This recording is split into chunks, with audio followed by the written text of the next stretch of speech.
Hello, and welcome to the Modern Romantic Podcast, where we celebrate and inspire romanticism through passionate people who do incredible things. Hi, I'm here to play the music. I'm here to light the lights. I'm here to co host here on the Modern Pod tonight. She's here to co host with me. Her name is Emily, bringing heart and wit and hot takes with sincerity. Hi, Emily. Hi. Wow. That was great. I loved every second of that. Thank you. How has your week been, Emily? Well, nothing compared to right now. I have been looking so forward to this day that the last week has just been a blur. Mine, you could say, has been a blurry blizzard conditions. That's And right. winter. You got hit with some weather. Yeah. Yeah. We got about down here in South Carolina, we got about 6 or 7 inches of snow. But farther up north, Wow. as you got like right into Charlotte, about 10 to 12 inches. So all the milk and bread are gone for the milk sandwiches. I want to tell you that walking into Costco, notorious for having surplus of everything, Yeah. was down to like a single crate, like down to the bottom barrel of What? milk. The things that were left, oat milk and almond milk, which made it a really great time to put almond milk on sale, which was like perfect. So yeah, and all the bread gone from a Costco.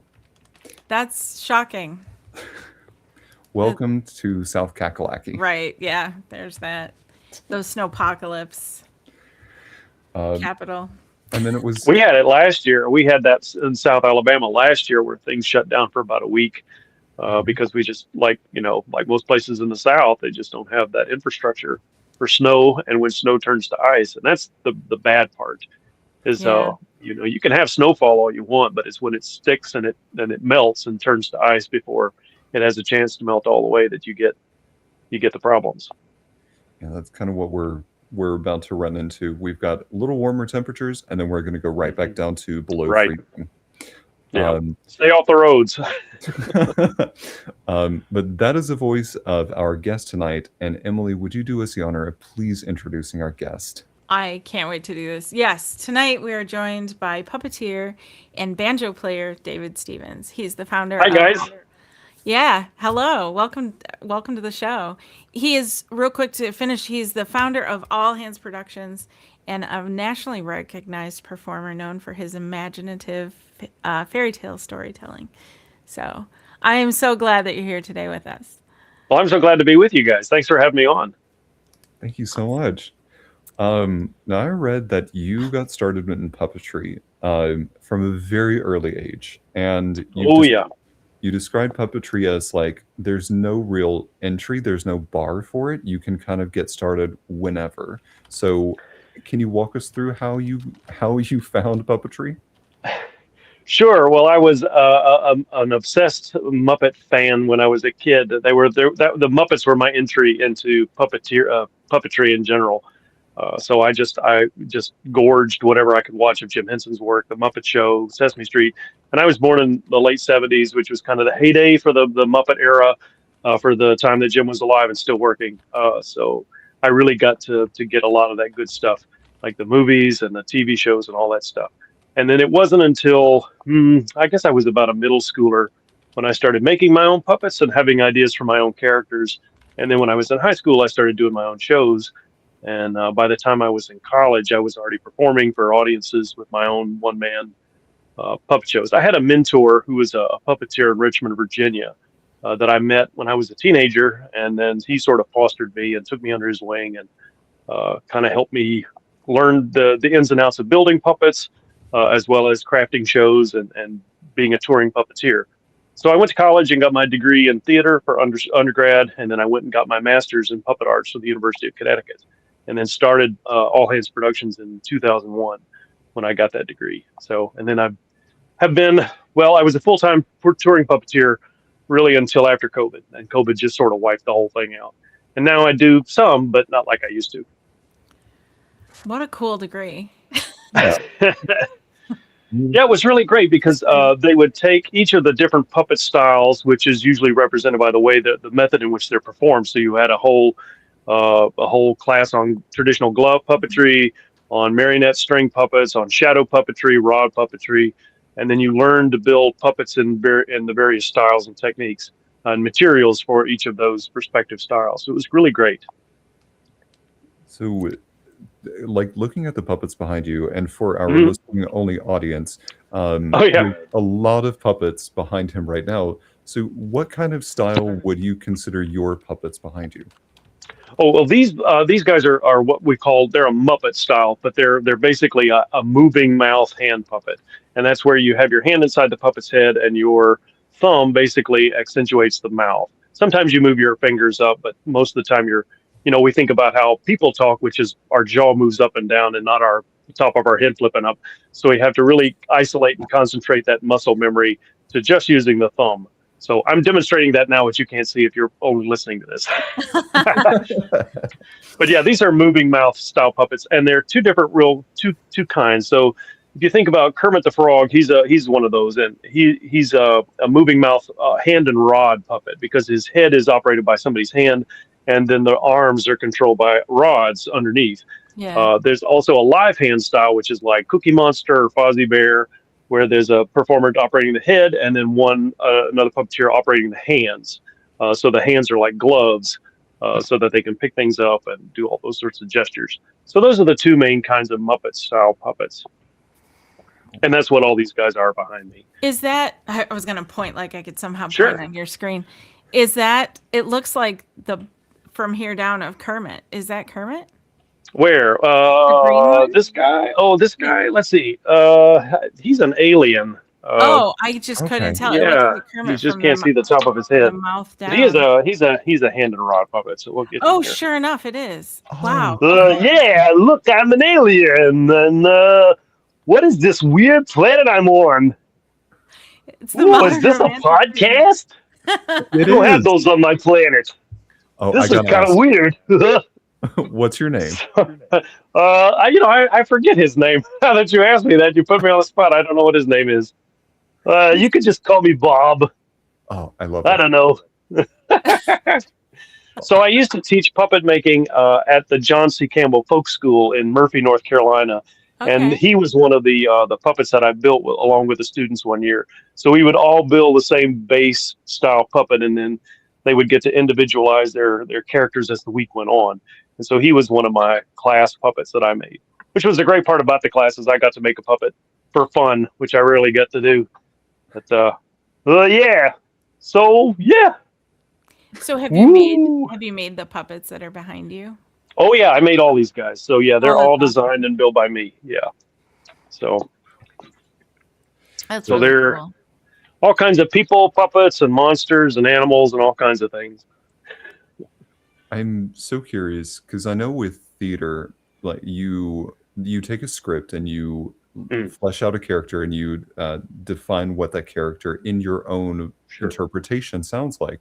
But when you're Mhm. creating a character completely from scratch, like a puppet of some sort, how do you go about defining what that character is? How do you find and really bring that thing to life? That's a great question. There are several different ways, and for me, it's a totally organic process. That also happens multiple ways. Sometimes it's based on what a show I'm developing needs as far as its character basis. Sometimes it just evolves because I draw something funny in a sketchbook. Sometimes I just play around with materials and find something I like, and a character sort of springs out of that. So there's not real, because I do mostly my own work. There's not one real set way I go about it. Now it's all different if you're collaborating and working with other people who, if you're just the designer or just, whatever, there are specific roles that you got to fill. And so you can build characters based on what the necessities of the script are, or what the director wants, or all those kinds of things, or what the puppets are set for the show. And these are just sort of, they grow out of my needs or craziness, whichever one. Or if I just want to play around with materials. Now, Chubbly, you guys met him a little earlier.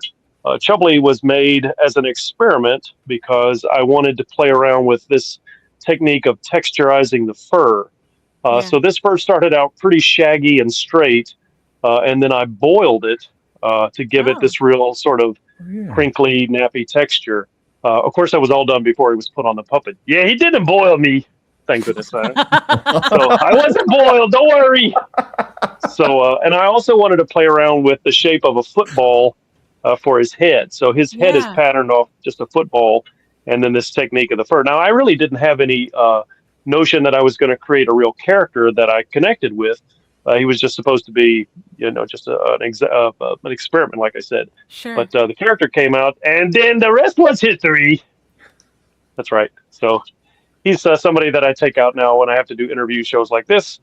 And boy, we're at home, huh? Yeah, you're at home. So we're in my studio right now. So it's really a guest bedroom. No, He's gonna give away all your secrets. there's no bed though.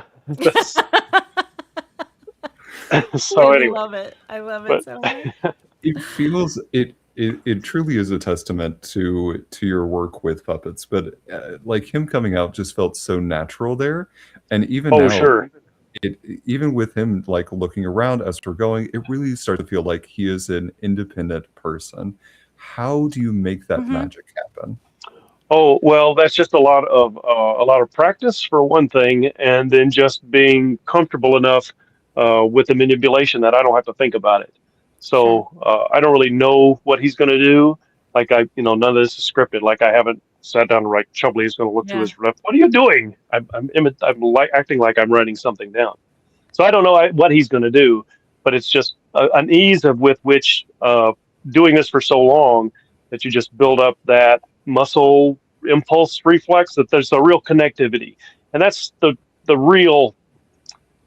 that's a hard thing to communicate with people who are learning how to do this, because it is a connection from your brain through your hand and into the physical puppet, that you are manifesting this character, and there's a connection that happens, and it's communicating that connection from your brain and your voice and all of this, and channeling that performance in through your hand.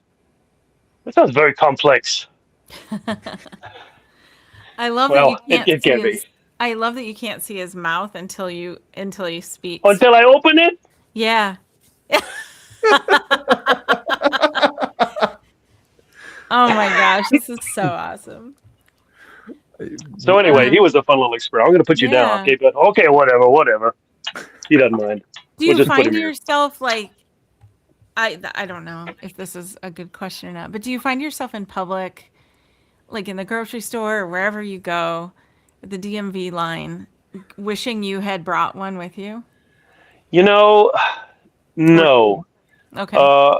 Because then it becomes an identifier, right? Like Sure. that's how people, and then they expect it. Like I work part-time at a grocery store here in town, and they said, well, you could dress up for Halloween. And so I thought, well, I'll do my standard Halloween costume of playing Jim Henson, and I have a Kermit lookalike puppet that I made some time ago. And so I took that to work. Great. And and people loved it. And ever since, I've gotten people asking me, well, when are you going to bring another puppet? When are you going to bring another puppet? And it's like, yeah, I can't really do that every day. Sure. And still work. So, it's fun, but it also becomes one of those, there's a little stigma attached to it as well. So it's like, I'm just a regular person. I just happen to do this kind of not normal thing. You need to keep Exactly. I have a healthy line between the fantasy and the reality. And I don't mind, blurring that line a little bit, but I still like to function in society. Right. Yeah. No, I get that. Do you do voices then for these puppets when you're dressing as Jim Henson, like on a Halloween or something like that? Can you do Kermit's voice? I have done Kermit's voice. I have done Kermit's voice, and you'll pardon me, I have a little bit of a cold right now, so it doesn't sound as good as if I didn't have the cold. That's amazing. I still hear it though, and that. Oh yeah. I am going to be Jodie Benson at the end of Toy Story 2 by the end of this podcast. My cheeks are hurting because I've been smiling so much. And so you just make up voices for the other. Yeah, and so they, sometimes they're based on Muppet voices that I can do and that I love. But a lot of times the just like the development of the character can be organic, so can the voice, and they sort of develop along the same lines. Like I didn't know what Chubbly was going to sound like until I started putting him on and playing with him. And sometimes, there is a predetermined voice that I have in my head for what I want the character to sound like. And then sometimes it just happens over time, like it happens as the puppet is created. So, when you're making the thing, you really do have the ability to just, spend a lot of time while you're making the thing, looking at the thing and getting in touch with the thing. I don't know how metaphysical you want to be about it, Sure. but, you do form that connection with it. Mm-hmm. And so those things just sort of happen. Do you ever find yourself as you're making a puppet going, not really liking this? Like you scrap a puppet, or do you decide to continue on with it and see how you can maybe salvage is not the right word, but please understand where I'm going with that question. Yeah, no, I get it. Sometimes there are happy accidents, and then sometimes there's just a breakdown in you didn't build something correctly, or something doesn't fit the right way or the way you want it to, or it's just not working. And so, that can happen. I don't know, the further along. So when I was young and started making puppets, I would make a puppet every weekend. I mean, that's what I did instead of a social life when I was a teenager, because I would be in my room at my little sewing machine, making furry things and just like trying to get the hang of working with the materials, but also just like trying to satisfy this urge in my mind to like get these characters out of my head and onto my hand and like play with them. And so, over time, you sort of build up this technique morgue, if you will. And so, you learn how to do all these things and how to work with the various materials like foam rubber and fleece and fur and all these kinds of things. So it becomes kind of second nature.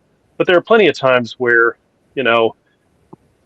something just doesn't click, or sometimes I'll build more than I need to. Like I had a show one time where I tried to introduce all these characters that were completely non-essential and built the characters, had them costumed, they're beautiful puppets, and I didn't need them. Like I cut them from the show, which was a real shame because we put all this work into them, but in the end, they just weren't driving the story the way they needed to.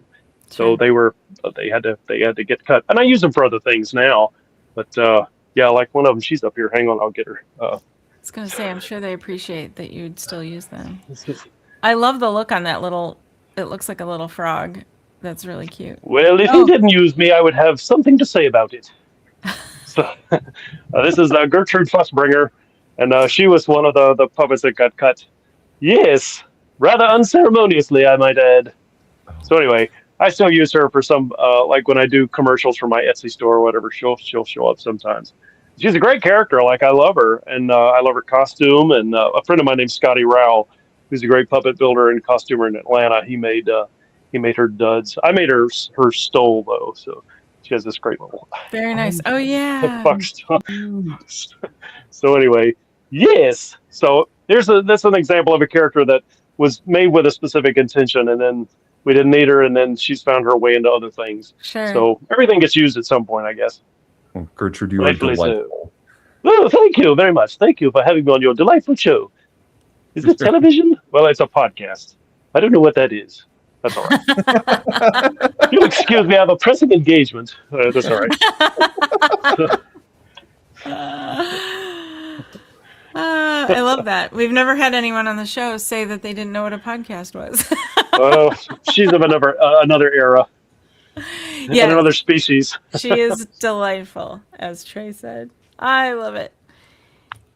So what is it about puppetry that drew you to this, that is this form of storytelling? Well, I really do think a lot of it had to do with the Muppet element. There was something about them that I really connected with. And I don't really know what that's about, but I do tend to see it in other Uber fans. Like there was just something about them that we connected with, and it just seemed like what I wanted to do. Like I just had no other notion about doing anything else, and it was sort of a driving motivator for a lot of things, and that had to do with like drawing them. Like it was all encompassing. Like I would draw the characters all the time, and I would just sort of create scenarios and all this other kind of stuff. So it was like my own version of fanfic, I guess, fan fiction. But I sort of like lived and breathed these characters that I was just watching, old reruns of the show. But they had such a rich texture for me that it just carried over. And then that was a springboard for getting into creating characters of my own. It's like I didn't have to just stay locked into this pre-described set of characters, that I could create my own characters. Yeah. And that was a real revelation. I love that this is something that AI cannot produce. Oh no. I mean, I've seen attempts. Like I've seen AI try to do puppet-looking things, Oh, and some of it's not bad, but you can also tell.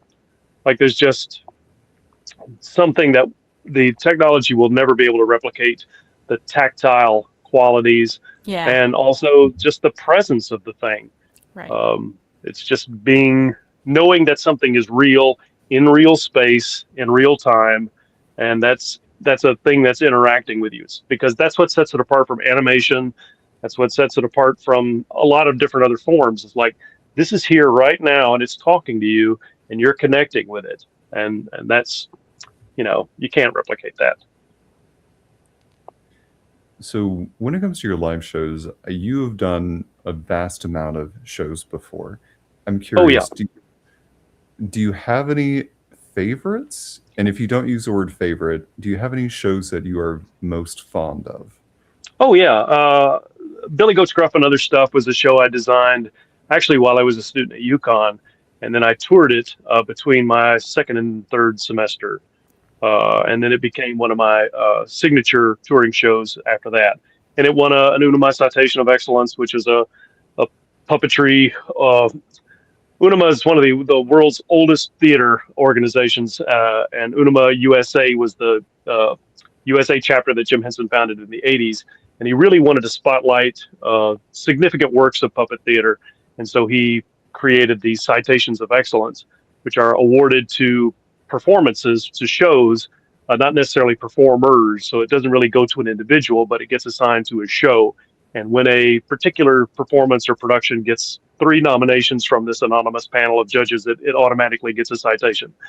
So Billy Goat's got a citation some years ago, and it's still one of my favorites to perform. I just did it this past weekend, actually. So it's over a 20-year-old show, and it's still going strong. It's still great because, like, every time I think maybe the shows are dated, or maybe I need to do something to them to tweak them or whatever, I'll do them and then find out just why they're still relevant and why they still have a timeless quality to them. Because I don't do timely humor, so there's not anything in there that's going to date it because of pop culture references or anything like that. But there's sort of a broad scope, layered, like the old Sesame Street used to be written for adults as well as for children. And that's a quality I try to stick to in my own stuff, is there has to be something in there for everybody to enjoy, including me as the performer. So I really think of the shows as like a dialogue between me as the performer, the audience, and the show itself. So those are the 3 key elements. And when those all sort of work together in harmony, it's really a communication between all 3 of those parts, those working parts. And if there's a breakdown in any of them, the thing's not going to work. So yeah, that's kind of my theory about that. And so Billy Goat's Gruff is one of my favorites. Gingerbread Man, which is a kind of crazy retelling of that story. All my shows are like fractured fairy tales. If you remember old Rocky and Bullwinkle episodes, used to have these great little segments called fractured fairy tales. And that's kind of what the shows are. They're like the Muppets meet fractured fairy tales, in telling these sort of crazy renditions of. And I love playing with people's expectations. So everybody thinks they're going to come in and see the story they're familiar with, and what they get in the end is something that they like, but is maybe the core thread of that story is going to be there. So, and I love playing with that, because that's, a lot of comedy is derived by playing with people's expectations and what they think is going to happen. And then you tweak that, or you change that, or you give them something they weren't expecting. Absolutely. What I love in your explanation of how you develop the shows is that you're not just writing for kids, you're writing for the adults and the kids. Mm-hmm. And I feel like some of the most timeless pieces have been like that. I think of things like Studio Ghibli. I think of some of the older Disney films, Hmm. um, especially those from the 80s or the Disney Renaissance. So, Right. so what? This might be a very heavy question to ask. How? What sorts of things go towards that? Do you like write a joke for adults and then you write a joke for kids? Or how do you balance the two things so that the dialogue hits both audiences at the same time? Well, I think primarily it's for me. Like I'm writing stuff that I am entertained by and Okay. stuff. So I'm not really trying to target a joke. I'm not, and it also has to drive the story. I mean, that's the other key ingredient is like this all has to support the narrative. So anything that gets in the way of getting that narrative, um, even if it's funny, it's sort of a hindrance. So you really have to pay attention to that. Like, am I being true to the story? Does this help support the story? Does it drive the story? Is this character based? All of those sorts of things. And then also, do I like it? So I'm sort of the litmus test for all this stuff too. Is like, am I entertained by it? Do I chuckle at this? And because I mean, it's really easy. Like you could go out and figure out that yeah, the things that kids like are puppets falling down, puppets blowing their nose, anything to do with bodily functions and puppets. Kids will eat it up. So you could design a whole show around that. But is it going to be a great show? I don't know. It might. But I I like stuff that's character driven, that's narrative based, that it is organic to the thing, and not just in there because it's a cheap joke. I think every once in a while you can get away with a cheap joke, but if you do it all the time, it kind of becomes rote. Yeah. Well said. So when you're like not touring, or maybe there's not a time you're not touring or not doing live shows, if you have a period of time where you're taking a break or you're not doing that, what is something you miss about them that motivates you to? Oh, we just lost Trey. You lost Trey? Oh, Yeah, he'll be back, I'm come sure. back.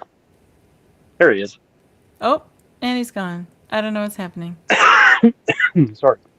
Sorry. Well, that's all right. Welcome back. Thank you. Um, Um, yeah, well, I like don't tour as much anymore. Like okay. I said, COVID sort of wiped the whole thing out. So I was touring. I don't know. A lot of my touring was consolidated to several times a year. So it wasn't that I was on the road, consistently for 200 whatever days a year. It was really the summers. I would tour June and July. I would do summer reading programs in libraries across the Southeast. And then December was always crazy time for Christmas shows. And then the Yeah. rest of the time was just filling little holes where, like I said, I would go teach at the John C. Campbell Folk School. I would usually do a run of shows at the Center for Puppetry Arts in Atlanta. And there were just other little things that would fill in the gaps. But it wasn't like I was consistently driving all over the place. And then every once in a while, I'd get an offer to go up to Saskatoon. And so I did some shows up in Saskatoon, Saskatchewan, and drove the whole way Wow. just because I had to make sure all my equipment got there. Yeah. I heard so many bad stories of like performers who were traveling internationally with their shows and they would ship the show, they would fly, and the show wouldn't show up. So they would be there with no show to do. Oh, And so it's like, horrifying. well, so I just drove that whole distance. So, and then I would go up to New England and I would do shows at the Puppet Show place at least once a year or once every other year, something like that. And so, yeah, I had these little pockets, but it wasn't like I was consistently on the road all the time. And so COVID being what it was, it just sort of changed the fabric of the whole thing. And it changed a lot of funding, and it changed a lot of way that audiences interact with going to the theater. I started seeing audience numbers just plummet at places I would sell out, with no trouble. I would get half the audience size. Like people just Mhm. don't engage in the same way with theater that they used to beforehand, which is really sad. It is. Um, and I still get some opportunities, but I don't get near what I got. So yeah, 2021 was sort of a rough year for me. So I sort of was seeing that landscape had shifted entirely, and then I had lived in Atlanta for about 20 years, and so I had rented a house that was my studio, as well as my home for about 7 years, and then I renewed the lease in November of 2021. And then a month later, the property manager was like, yeah, the owner's going to sell. You got 60 days. So I had to pack up my house and I had to pack up the studio. It took two semi trucks to get Wow. everything down to where my parents. So I grew up in South Alabama, which is where I am now, down on the Gulf Coast, and Okay. that's the Gulf of Mexico. Yeah. And so, so everything came down here, and that's where I've been ever since. So I work part time at a grocery store to sort of make ends meet with the bills, and then take whatever performance opportunities that come up. Last year, I did 2 weeks of shows at the Center for Puppetry Arts because they needed somebody to fill in, and I was happy to do that. And so, yeah, it's just pretty much just taking stuff that comes in locally. It's a little harder because I am so far south. The travel distance becomes a hindrance because it's like it's 6 hours just to get to Atlanta. It's an hour just to get out of the county. So it's a little bit of a hindrance to try and tack on those travel fees to the shows that I do. But it's okay. 30 years was a great long time to do the shows that I do. And now I don't necessarily have to rely on them to be the sole source of my income. And that takes a lot of pressure off. When Yeah. you're a freelance artist who, I don't care how long you've been doing it, I don't think it ever becomes easier. And a lot of it you tend to take for granted the longer you do it. Mhm. Like there were repeat gigs I would get every year, and they would happen like clockwork until, something like a global pandemic happens. And Yeah. then that thing you relied on is just not there anymore. So you take a lot of those things for granted. And then you have to sort of recalibrate and figure out what's next. Right. And that's kind of what I've been doing ever since, I guess. But I still find ways to create and do stuff. I still have an Etsy store where I sell Yeah. puppets that I make there, and yeah, it hasn't stopped me being creative. And I think that's a muscle that I'm just always going to have because it's built into my my hardwiring. So yeah, it's just a different context. Of course. And I love that it hasn't stopped your creativity. I love that you found a path forward. And I Yeah, love that you're seeing the benefits of this. And I think that's or the positive side of things, which I think is really what helps keep the magic going. sure, Um, absolutely. the other side of this is that you are also a musician. Yes. Um, Mm-hmm. and I know that you play the banjo. Do you play any hmm other instruments? So I play guitar and banjo mostly. Those are the two axes. I mean, we're not going to count the kazoo. But I never really took to anything else. I tried some other things early on, like I tried fiddle, and that just didn't take to that. And I tried mandolin, but I never really got the hang of using a flat pick. So most everything I do is finger style guitar, fingers, 3 finger banjo. But I also do clawhammer, old mountain style banjo too. Hmm. I got into that right before college, I guess, right out of high school, and I started getting into. I was listening to old '60s folk music when I was in high school because I was a weirdo kid, and it really inspired me to sort of like. And I was listening to Dylan and all that kind of stuff, so it really kind of inspired me to try and take up the guitar. And then around the same time, I found this little coffee shop nearby that had songwriters that would come through every weekend. And so I got to really experience some great songwriters from Nashville, from New Orleans, and even locally too. So I would get, and Atlanta, we would have Sean Mullins and some other folks who were before they became who they became would come through on their tours, and it was Neat. a great way to sort of like be exposed to songwriters. And I was like, oh, okay. And they made it look so easy. I thought I could do it too, and so that's kind of how that started. And then there was a banjo player and a songwriter from New Orleans named Mike West, who was sort of my teacher, I guess, if you want to call it that. He gave me the one banjo lesson, and this was all in the pre-internet days. So I had no teacher to. I found no teacher to teach me banjo stuff, and there were no videos or anything like that online because there was no online. So I just had to learn by ear. And so Mike gave me the one lesson to sort of, show me the diagrams of the different finger roll patterns and that kind of stuff. And then it was just like listening to records over and over and over again and just trying to figure it out. And that's kind of how I learned to play. So I sounded like nothing for about 5 years, but it didn't stop me. So it's like I still had gigs. Like I got gigs playing banjo and playing my songs and all this kind of stuff, and I didn't know what I was doing. Neat. But it was a good training ground for figuring out how that stuff works. And so, Mike was the producer for 4 of my records, and yeah, so it turned out to be a really good thing. And so Yeah, and they're kind of a balance between the songwriting and the puppetry. So the puppetry is definitely where I feel comfortable in talking to family audiences and that kind of stuff, and the songwriting is definitely more for adults. Like Sure. it's where I feel comfortable with people my age and older and that kind of stuff. So it's not kid music or anything. It's That makes really cool. sense. Yeah. Um, I I was gonna make a joke, and this seems like one of those cheap jokes, but did you get into banjo because of Kermit?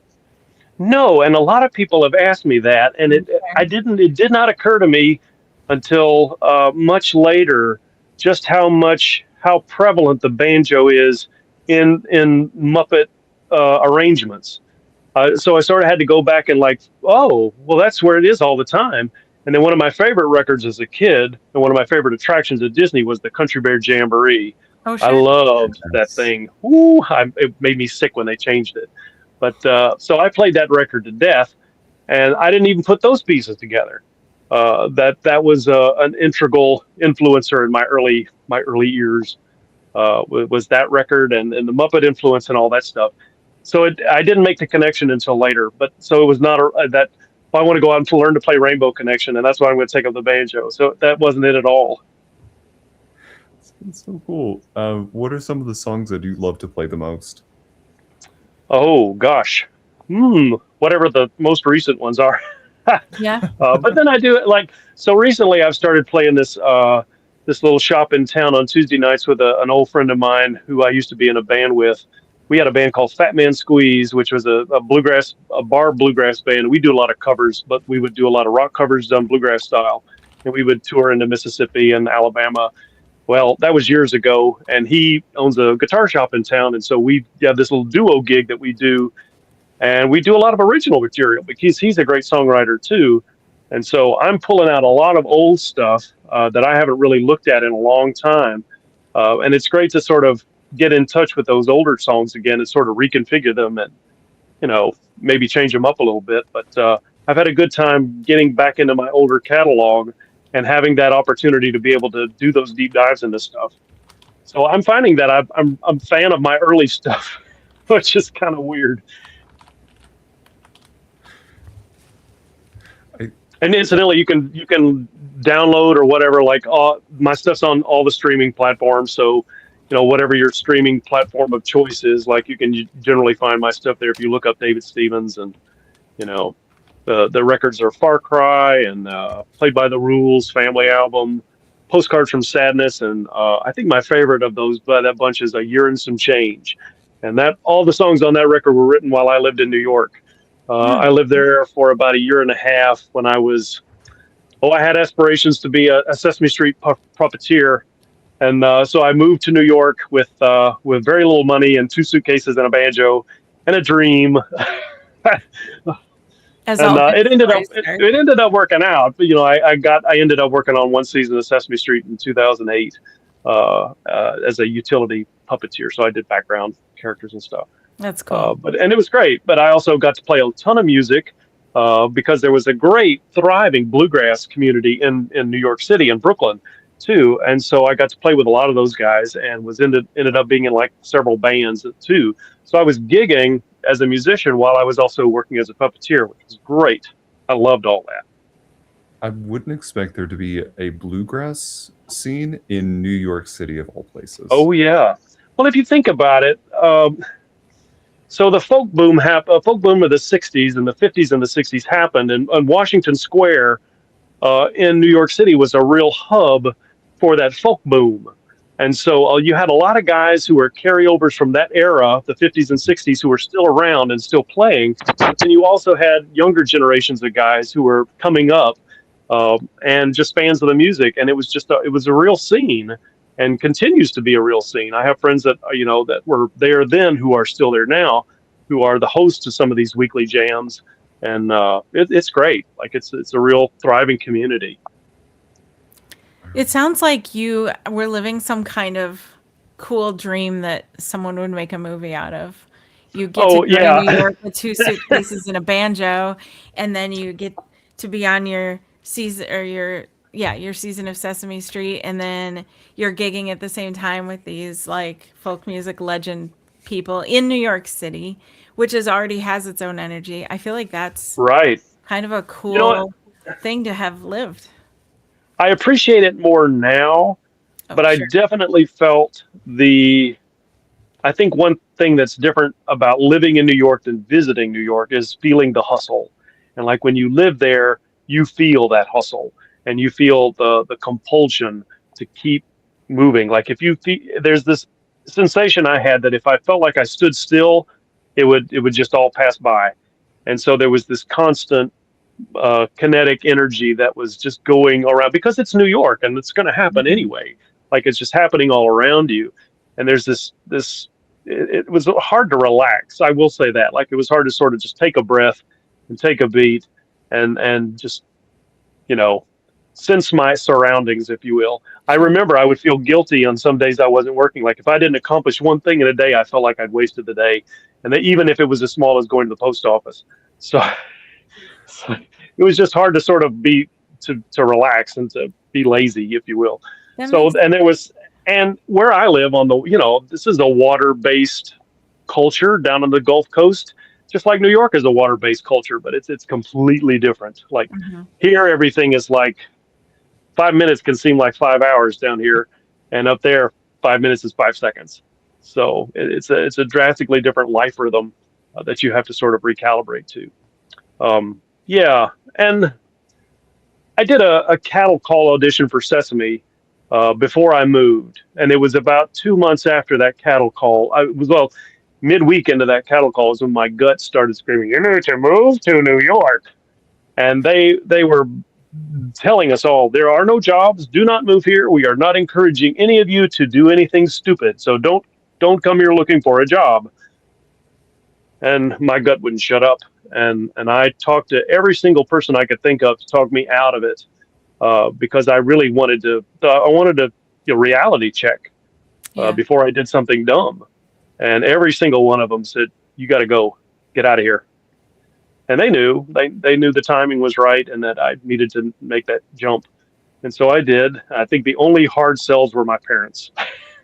They were like, "What? What are you doing?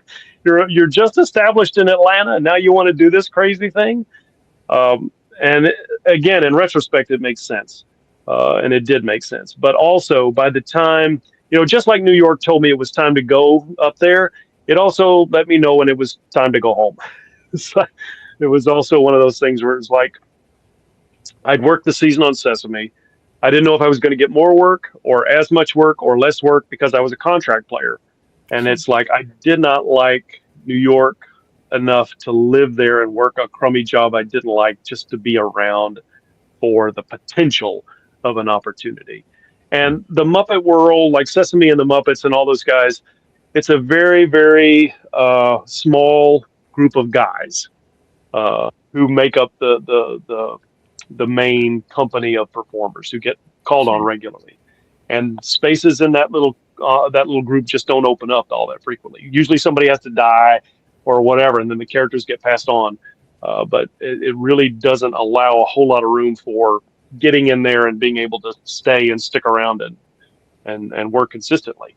And so that was that was a reality check too. And I figured, I'd accomplished this, and I could go back to Atlanta and go back to my touring company and keep that rolling, uh, and be available if the opportunity showed up that I could do other TV gigs. So sometimes that happened, but I also learned the valuable lesson that it pays to be where the work is, because if you're not, you're out of sight, you're out of mind in a lot of those For sure. instances too. So anyway, I just rambled on for a long, long time there. No, Sorry that's about okay. No, No. it's fascinating. that. I've always had questions about this sort of thing. Like, are the people Sure. who are operating the hands also operating the mouth kind of things? And Oh that yeah. Well, in Muppet World, yes. So one of Jim's performance, how he worked was yes, the performer who was performing the puppet voiced the character as well, and it was a homogenized. Um, well, not homogenized. It was just a integrated performance it that the makes sense. person, Yeah. yeah, the person who was performing the puppet voiced the puppet and created the character. I mean, they would work in conjunction with the writers and you had all this stuff, but the writers would also take input from the performers to help grow and develop the character dynamics and the character personalities and all that stuff.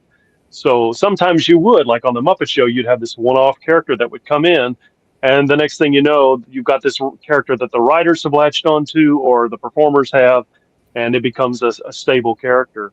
But yeah, it was an integrated performance with the performer voicing and performing the puppet. Yeah, so I mean, there are other ways of working where you can pre-record, you can lip sync to a track, all that kind of stuff. But it was just a more organic experience, Sure. and it just made interacting easier. If you're there interacting with a guest star or with other humans, like you're going on to talk shows, it becomes much easier to think about the performer who's doing the character. Well, they're going to voice it and be able to interact one-on-one Yeah. live, as if you're just working with a vocal track. Right. And then if anything happens, they can Right. ad lib as needed Correct. without That's right. it looking weird. Sure. And that's a very important skill with any of this stuff too, is being able to ad lib and being able to roll and improv and all that kind of stuff, even in scripted circumstances. Like, this stuff happens all the time. So yeah. Sure. Like you I look at imagine. Oh, go ahead, Trey. I'm sorry. just a comment. You look at the blooper reels for like the background of Sesame Street or the Muppet Show, and some of those are the funniest things that they'll never show on television. But it's just No. because they were in the moment. I love that they Right. just have fun with those moments too. Well, they had to. I mean, that work was really hard, and a lot of people take it for granted. Like, what they're seeing on television just looks so fun, and some of it does look simple. Those guys are working their butts off, and they were usually working in really uncomfortable situations where they were, under a thing and their arm was through a hole in the floor, or they were up through furniture and all this other kind of stuff. So they're not just, they're not comfortable for a Right. majority of the time. It's very specific instances where, they're standing up, where they're working with their puppet at full extension over their head. But usually, this is how TV puppetry works. So the camera will be situated, and they will frame up to where the characters are. You have to watch your head. And the Sure. only way the performer knows where any of this is happening in relative space is they always have a monitor. So they have a view of what the camera sees. And Nice. usually it's in reverse. So everything, like, you're moving right on camera and you're moving left in real space. So your brain has to get used to that jello head, is what we call it. So they have to pay attention to where they are in relative space and what their head should not be, or where their arm cuts off and all this stuff. And the only way that they can do that is to have that view of the monitor. Sure. So you'll see these performers, they're all looking down at something. Well, that's what they're looking at. They're looking at the Okay. monitor to make sure their head's out of the frame and the puppet's in the shot and the puppet's looking where it's supposed to, and all that. So it's a real, it's almost like a dance. Like, it really is. It's like choreography to the whole thing. But then you do it for a while and you get used to it, and it just becomes second nature. Sure. I was going to say, plus you also have potentially in close quarters other puppeteers operating yeah. other puppets all around. Correct. And you're stacked, like you're usually stacked or laying on top of. The first thing I did at Sesame was on the street. It was a street scene. There were kids. There were some of the actors. There were at least a dozen puppeteers performing half a dozen puppets. So you had this, and the Sesame sets are not built up like the street itself. So the puppeteers are on these little rolling carts that sit about this tall, high off the ground. And so you're all scrunched up with knees about your ears, with actors and everything else, all this other stuff going on at the same time, and trying to stay out of shot and, have your puppet animated and doing what it's supposed to do. And it just becomes this obstacle course. And that was my first day. So I was like, there he is. I do have to ask, because you talking about living in New York, you talking about your enthusiasm for puppets and the hustle and bustle of everything. I imagine that it's a lot like being in theater, where you are kind of expected to be on, and when you're in an environment that you have to be on so much and hustle and bustle, that there's so much involved with that, and can be very taxing. So my Yeah. question is more related to those quiet moments. When you actually get time to yourself, how do you relax? What does that look like for you? Well, I'm binging The Pit right now. Good show. Yes. Yeah. It is. I'm enthralled. But no, I mean, I have a massive record collection, so I'm listening to records or reading. I still enjoy a book, like not a Kindle or anything like that. I have to have the tangible book with the pages that I can turn and put the bookmark in. Like I have to have that. And then I also have like a sketchbook at the ready at any given time, so I can doodle if I feel like it or whatever. But yeah, I can be a bit of a couch potato. Like if I have my druthers, I can just like lay around and do nothing, and I'm perfectly happy doing nothing. So I don't always feel like I have to be productive even when I'm doing nothing. But yeah, and that Sometimes can be a that's hard the thing. balance you need. Yeah. Yeah, So if you and I had, feel oh, go ahead. I'm sorry. no, I feel like I have so much going on in my head, like at any given time in my imagination or whatever. So it's nice to be able to just veg out and not have to activate that. Hmm. Do you get people who ask you, like, how do I do what you do, or how do I get into puppetry? Sometimes Yeah. it's there's no set way to get into it. Now it's so much easier because there are so many tutorials online. Oh, There are sure. so many YouTube videos on how to make puppets or any kind of thing you want to look or research. And those resources just didn't exist when I was learning how to do this when I was at a younger age. And I've benefited from having a mentorship with somebody who was experienced, who knew what the business was, and who knew how to work with materials and all that kind of stuff. And I benefited from that relationship, not just professionally, but as a person. Like he became sort of a second dad to me, and sort of showed me because I grew up in South Alabama in a very sort of conservative, uh, religious upbringing, all those kinds of things that didn't Hmm. have a whole lot of room for outside expression, if you will. Right. And Yeah. so being able to be exposed, because Terry, my mentor, the first thing when I went to visit him, I think I was 16, and I had met him at a puppet festival and was just enthralled with his work as a solo performer and kind of made myself a nuisance a little bit. I think he was really sort of like flippantly saying, well, if you ever come to Richmond, you can come to the studio or whatever. And I hounded him and I was like, is it all right if I come to your studio, Mr. Snyder? And he was like, okay. And so like within a month or so of seeing him at a festival, I took my first solo plane trip to Richmond, and spent a week with him. And he really pulled out all the stops and exposed me to puppet theater in Washington, D.C. At one of the theaters there. He took me to a night at some community theater at the Barksdale, which was a great dinner theater there in Richmond. And so I got exposed to all this great stuff that I never would have been exposed to otherwise. So it was more relationship building than necessarily just about the puppetry, which was definitely something I needed at that age. But so I'm a big proponent of the mentorship apprenticeship Yeah. relationship. But if you're finding yourself in a situation where that's not really, you can't find that person, Yeah. there's so many resources to be able to take advantage of.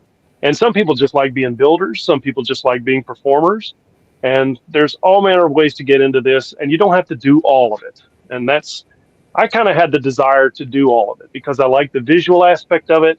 I liked the construction aspect of it, the sculpting, and the art part of it. The tactile dealing with fabrics and materials and all that kind of stuff, as well as the character creation and the performance of that. So it was a holistic approach because that's what I liked about it, was being able to do all of it. But Yeah. not everybody does. So I'd say if anybody wants to start doing this, that's what you have to do. Start doing it. And it's easy to sort of build up excuses or reasons why you can't or shouldn't or blah blah. I don't have blah blah blah. But if you want to, what in my experience, when you want to bad enough, you'll do it. And whenever that happens and however that happens, if you want to, it will happen. And I don't see this. I also get asked a lot of times if I think the art form is dying or is going away. and I see it happening in waves. And I think a lot of these things happen that way, that something will usually happen to thrust it into the cultural zeitgeist, and you see it suddenly, you see it everywhere. It doesn't disappear. It doesn't go away. It just sort of subsides for a while, and it's always there. And there's going to be people working in it, and people discovering it, and people trying things out until it hits another wave again. And so it's always there. People are always going to be into it. I have a friend who works in early childhood education, and she encountered an 8-year-old who knew who Wilkins and Wonkins are, which were Jim's first characters that he did for a coffee commercial in the 50s. And I was like, oh, wow, that's pretty amazing that an 8-year-old knows who Wilkins and Wonkins are. That's and it's impressive. like, Jim will always find his audience. They will find him, and he will find them. So it speaks to sort of the longevity of all of this. That it's just, it's there. It'll always be there. It's amazing. Well, I want to bring up that your company is called All Hands Productions. Mm-hmm. That's it. And you can go to allhandsproductions.com, and it has like information, some really great pictures of what looks like you at age 7. I think so. Yes. A little dog puppet and a lion. I love that. So the lion was made by my next door neighbor. Her name was Elsie Lipscomb, and she's the lady who taught me how to sew. Oh. And she built my puppets for me for about a year. So I would go over to her house. She lived next door, and I would go over to her house with an idea. I said, I want to make this. And we would sort of figure it out the best we could. And so she taught me how to sew. And so after that year or so of her making stuff, then I transferred that over and started doing my own sewing. But she was very, very integral to my being able to do all of this. That's She awesome. made that line for me when I was about that age. So yeah, he's very special. He's still around somewhere. Oh, that's awesome. I love that you still have him. Oh, yeah. And then you can also find, you've got like a Facebook and Instagram, YouTube, those things. But And the Etsy store. Yeah, that's what I was getting to. One Okay. really cool. This made me so happy that you have an Etsy store, because you have puppets on there that anyone can go get. And so That's right. I wanted to. I'll show you a couple. finger Let's puppet see. or Yeah, let all me see kinds of what I've got options here. for lots of budgets. And I've got these little things. They're called Oh my sticklers, ridiculous gosh. sticklers. And so I you can, love they, that so much. and then you could do this,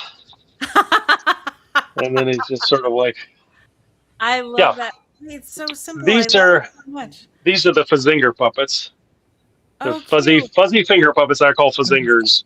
Yeah. So yeah. Cute. And then there's some little beastie glove puppets. I don't think I have any around here. But anyway, there's some of those, and I think there may be a few other things over there. But and then I have some, I think fuzz brains. Those are the larger sort of hand and rod, more professional style. They're a little more Your expensive. mic just went super Oh, muffled. did it go? Oh, Uh-oh. wait, there we go. Okay. we're Okay. good.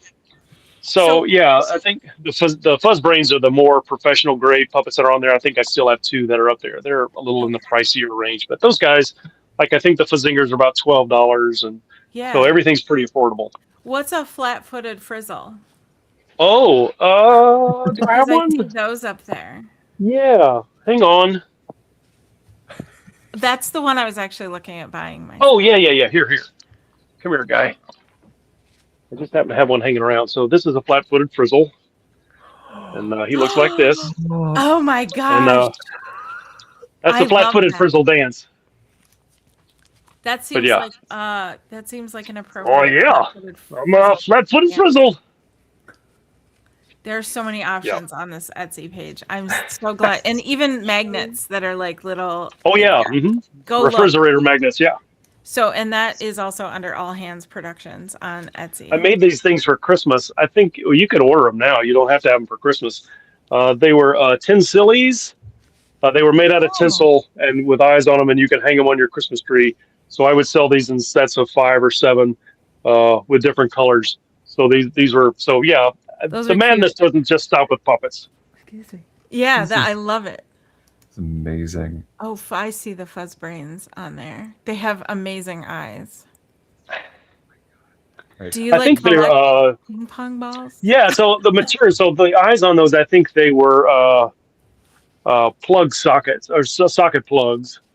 Oh, Yeah. So that's what all the eyes for the little beasties are. These little sort of plastic spheres. Well, they're not spheres. They're just sort of round plastic thing, domes, I guess, Yeah. that were intended to go into plugs for child safety. Oh, And I sure. clipped the plug part off and then just use those, Never would the have dome guessed part that. for the eyes. Huh. Oh, yeah. Listen, that is all a lot of puppet building is like finding stuff around and then figuring out how to incorporate it into puppet parts. Sure. Like Yeah. Chubley's eyes are ping pong balls. A lot of the times for the stuff on the Etsy store, I love felted balls. So they're like pom Okay. poms, but they're a sort of higher grade Yeah. pom pom. They're not just like the cheapo ones you can buy at the craft store. So they look a little slicker and everything. But yeah, they're just felted balls, a white for the eyes and then a colored one for the nose. I But need one of yeah. those. I'm gonna have to order. You're gonna get an order for me. That's for All sure. right, so bring it on. Well, David, before we wrap up, I have just got to say, Sure. you bring so much joy and you bring so much life to the art of puppetry, and Thanks. I have to say thank you so much for sharing that with us today. Well, thanks for having me on. This has been a blast. Absolutely. Now, before we officially wrap up, I do have Oh, yeah. one final question, Let's have it. which is nothing to do with anything we've talked about so far, and that is, if you could sit down to have lunch with anybody in the world, alive or dead, who would that be? Well, it had to be Jim Henson. I mean, I never got to meet Jim when he was alive, and I did get to know Jane, his wife, very well. So she actually became a big cheerleader for me when I was making the decision to move to New York, and throughout the latter years of her life. She loved to joke that I was her boyfriend. So so I have that going for me. But so I got to have some moments with her that were very special. But I would love to have that opportunity to sit down with Jim and just, if nothing else, just be in his presence and talk about stuff and try not to fanboy. Sure.